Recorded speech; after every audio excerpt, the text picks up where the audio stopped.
What's up, everybody? Big Ox 666 here, the golf gamer. So check it out, man. Streaming has ruined a lot of stuff. I have to admit, it has ruined a lot of stuff. Back when streaming first started, this was like 2005, 2006 ish, where there only was two things to watch: was Hulu and Netflix. Netflix was sort of doing their GameFly stuff, where they send you rent a movie from them, and you actually get it in the mail, so like a Redbox, but delivered to your home. And at one point, believe it or not, Hulu was actually free. It was actually free for a long time till they start going to the streaming services stuff. And you, of course, know how YouTube TV is and all that type of stuff. But I never expected this stuff to be popular. I mean, it's convenient. I'm not going to deny it. It's convenient. Also, depends what you do. It's actually cheaper than cable, especially like myself. I really don't watch that much stuff. The reason why I have Hulu is because the anime. And I had my Hulu account for, oh my gosh. Met my girlfriend, well, I'm dating right now again, 2010, between 2011. So it's been about over a decade since I had freaking Hulu, and they're cheap. I can watch the stuff that I want on there, the stuff that I actually like watching on there, and it's cheap. But back then, people usually go to the movies and enjoy it. Well, nowadays, you don't have to go to the movies. You really don't, because they have been releasing movies from theaters quick. I mean, quick, like a month later. You know that Flash movie that sort of bombed in a box office? That movie, buying digitally, just digital alone, comes out this month, July 18th. Don't go ahead. You could look that mofo up on online. Yeah, that mofo comes out July 18th. Right, the Transformers movie, like the Beast Wars or whatever it's called, that comes out this month too. Yeah, blows my freaking mind. What else that supposed to come out this month? Crap, I'm missing one more. I really can't remember what it was. But yeah, most of these movies are going to digital and streaming really quick, really quick. And back in the day, it was about 6 months later, back in the 90s, because back then there's internet, but not as popular now. Nowhere near as popular as it is now. No, not even close. Dial-up, man. You guys don't know about dial-up. Have no clue. Especially you young cats. No clue about dial-up. But now, streaming has ruined it, dude. There's literally no point of going to the movies if they're gonna keep doing. I don't know how in the world that these movie companies like WB, all that type of stuff, are making money from the theaters, because streaming has ruined everything. Why in the heck would you go pay, $12 to $13? Well, I think that's $12, $13 for watching a movie. But You could be sitting at home in your boxers, in your pajamas, whatever, and watch the movie there. Well, within a month, you know. And don't get me wrong, it's convenient. Don't get me wrong, it's convenient.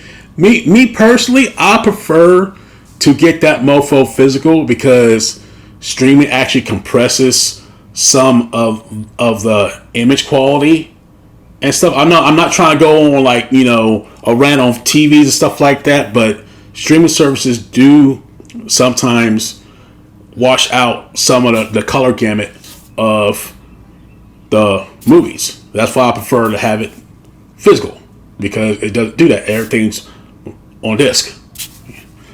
But part of it's my fault supporting this because it's convenient. But Matt Damon had a great idea of the example of the movie industry. So check that out. So I think a scenario lots of viewers can relate to is sitting on the couch on a Friday night, going through the streaming services, cycling through the movies and thinking to themselves, they're not making movies for me anymore. As somebody who's been intimately involved in movie making for 30 years, what are the macro Hollywood conditions behind that sentiment? Well, so what happened was the DVD was a huge part of our business, of our revenue stream. And technology has just made that obsolete. And so the movies that we used to make, you could afford to not make all of your money when it played in the theater because you knew you had the DVD coming behind the release. And 6 months later, you'd get a whole nother chunk. It would be like reopening the movie almost. And when that went away, that changed the type of movies that we could make. I did this movie Behind the Candelabra, and I talked to a studio executive who explained it was a $25 million movie.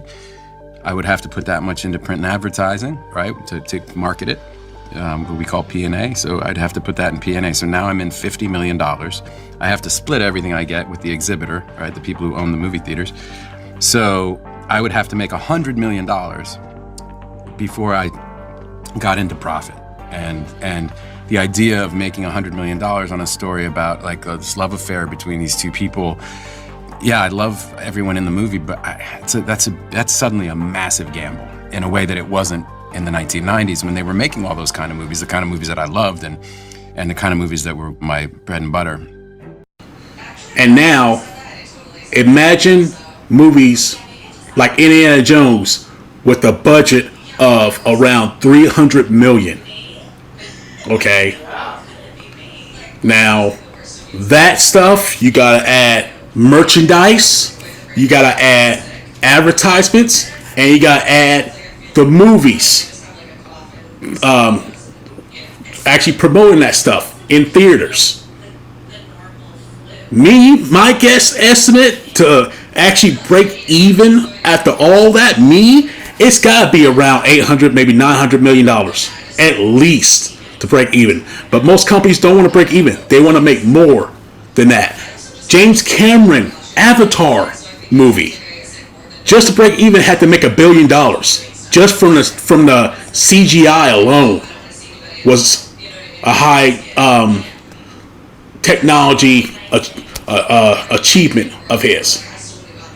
Just the technology alone. Me personally, I didn't see the difference when I saw on Disney Plus. Me personally, but I need to get the physical copy so I can get a better view and stuff. But yeah, and Disney stuff right now are not doing so well, especially their streaming stuff with the Mandalorian, most of their Star Wars stuff, their theme parks. They're like about $4 billion loss with the movies and streaming. Yeah, it's pretty bad for them. But besides all that, streaming has ruined a lot of stuff. It has. There's no if and buts about it because it's convenient. I think me personally, I think all this stuff started around 2020 when I think it was Wonder Woman 84 during COVID season. I think Wonder Woman 84 showed up the same time. If I could be wrong, showed up the same time as movie in theaters. And I think Black Widow the same way.